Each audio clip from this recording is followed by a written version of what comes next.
and every story can change the world. Together we are Global Speakers Talk. All right. Hey, everyone. It's great to be with you today. And, if the last few years have taught us anything, it's that leaders are not superheroes. We're all human beings, aren't we? Sometimes with unstable Wi-Fi connections and challenges, as many have experienced today. But, something happened a few years ago. Let me take your mind back to the pandemic. We all experienced a lot of the same things, did we not? In fact, the playing field was leveled. We were all leaning on Zoom in pajama pants, eating Pop-Tarts like it was our job, and praying that we didn't run out of toilet paper. How weird was that? But behind all the craziness, something real happened. People didn't need us to be perfect. They needed us to be emotionally present. And for me, you guys, that truth became painfully clear during one of the darkest seasons of my life. So just a few years ago, in the height of the pandemic, my life took a wild, crazy, unexpected turn. I started experiencing one day what doctors thought were mini strokes. My colleagues were a little freaked out. My family, my friends, they didn't know what was going on. So they rushed me to the hospital. Because not only was I having what appeared to be mini strokes, but I also was experiencing some schizophrenic episodes. That was crazy. Honestly, it was terrifying. Not just for me, but for the people closest to me. I felt so confused, so exposed, like I was unraveling at the seams. I could literally see my mind drifting away. I thought I had completely lost it forever. But the scariest part wasn't just the physical symptoms. It was that I no longer knew who I was. I was at the time, a business and ministry coach, which thankfully I'm still doing today. But it was a full-blown identity crisis, if I'm being honest. Looking back on that, it was very painful, very traumatic. I was hospitalized. I was forced to step away from ministry. I was forced to step away from business. I was forced to step away from everything that seemed so familiar to me. Well, doctors later discovered that I had a rare strand of COVID that not only affected my body, but it attacked my literal mind. All my mental faculties seemed to just break down and evaporate. Research later showed that less than 10% of COVID patients globally experienced anything like I did. So I have a unique story to tell. And yes, getting those answers and seeing the research was reassuring, and it certainly helped me. But the road ahead wasn't easy. Doctors worked on healing my body, but God had another plan. I'm a man of faith. I don't know how many people of faith we have here gathered, but God started healing my inner man. He started healing my soul. And I'll never forget, looking back on it now, what a friend said to me. He said, Terrace, the greatest healing you ever experienced was when you stepped away from everything, stepped away from social media, stepped away from your business, your ministry, and you had to heal. God had to restore you. I spent 3 years in scripture. I spent 3 years praying and crying. Every part of me wanted to resist that, you guys. I didn't want to disappear. I didn't want to lose the momentum of what I had built as a leader. And I certainly didn't want people to forget about me. The enemy tried to take me out, for sure. He knew the calling on my life. He knew the kingdom assignment that God had for me. And in that dark space, God whispered something to me and said, Terrace, you have to understand the enemy has tried to sift you as wheat, but I have rescued you. And I'm setting your feet on solid ground. So what I did was I had to pull back. I went dark online. I dove into scripture, and God began to rebuild me from the inside out. I can tell you honestly, I cried more in those few years than I have in decades.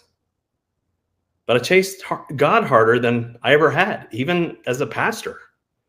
And honestly, losing my pace, losing my platform, and even some people in my life was worth the deep healing that God had planned for me. I was so appreciative.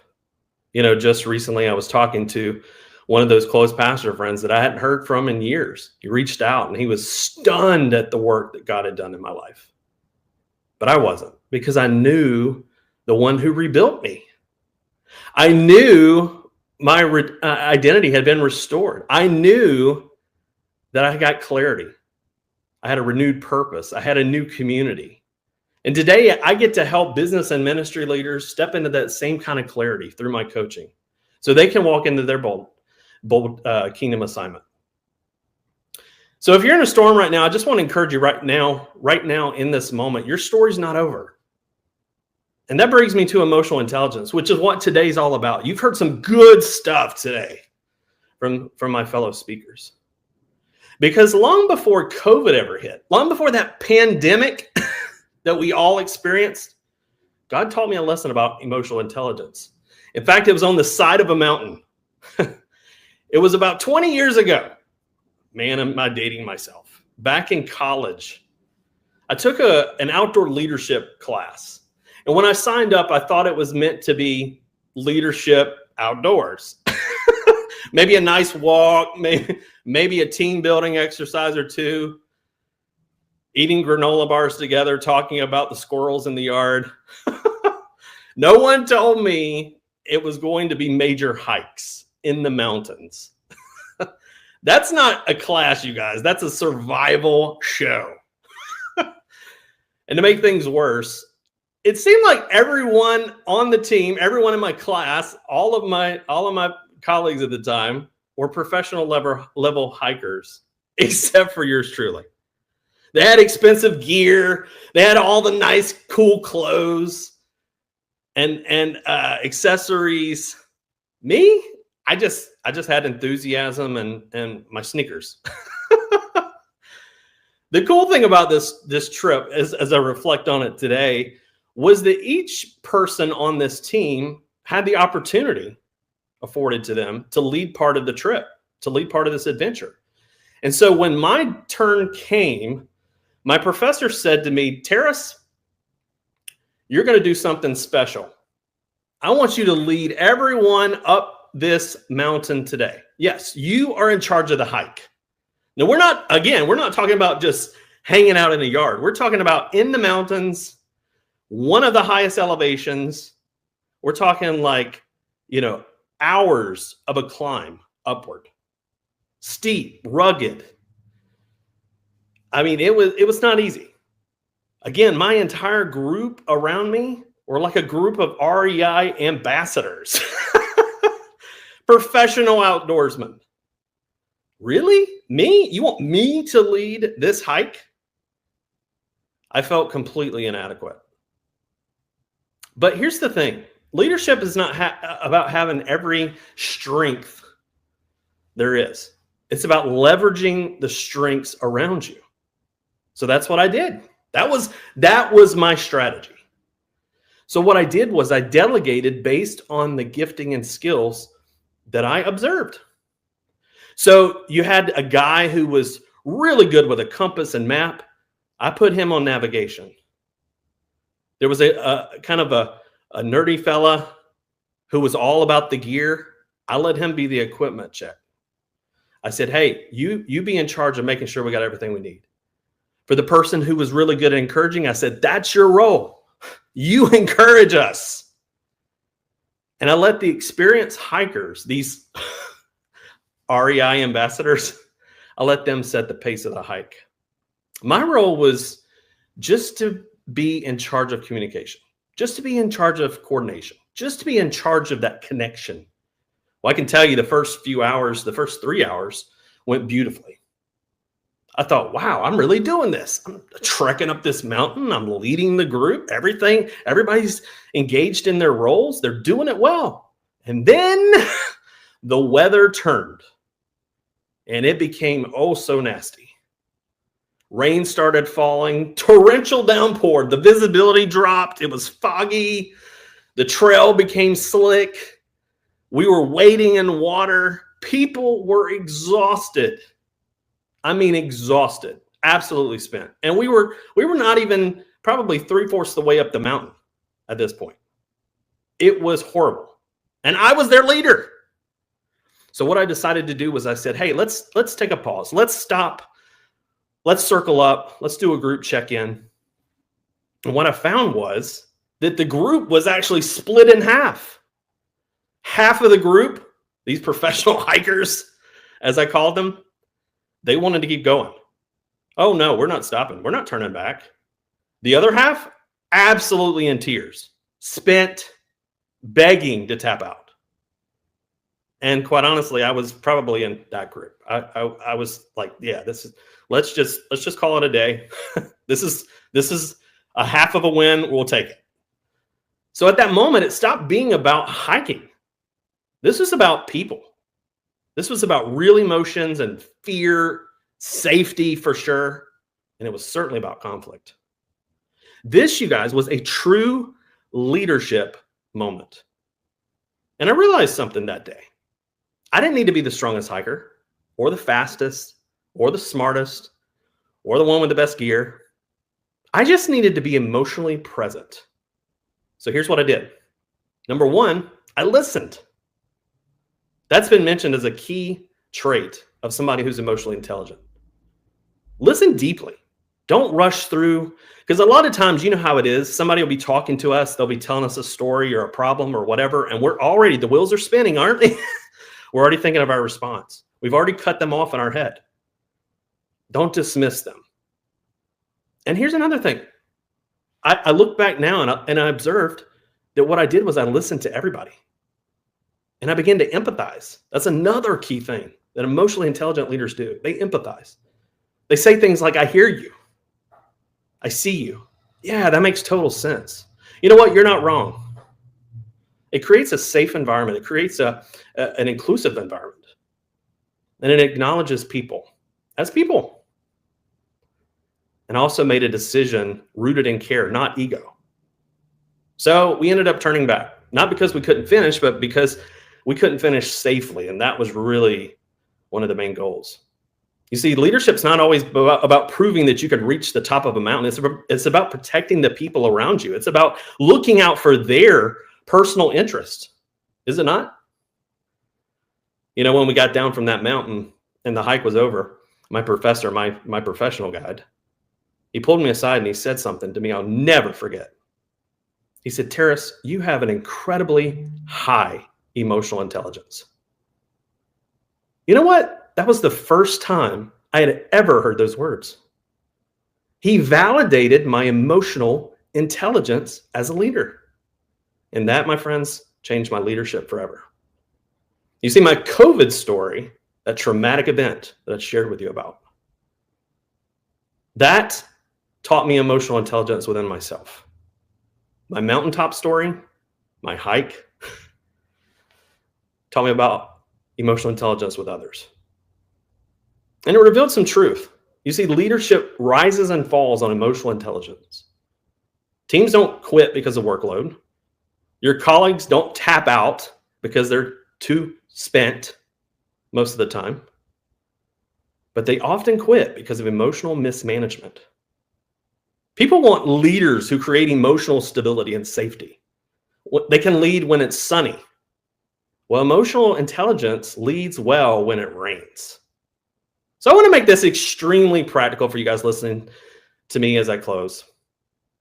Because I realize that there's so many people listening to us globally. We're all over the scales as it relates to emotional intelligence and our leadership.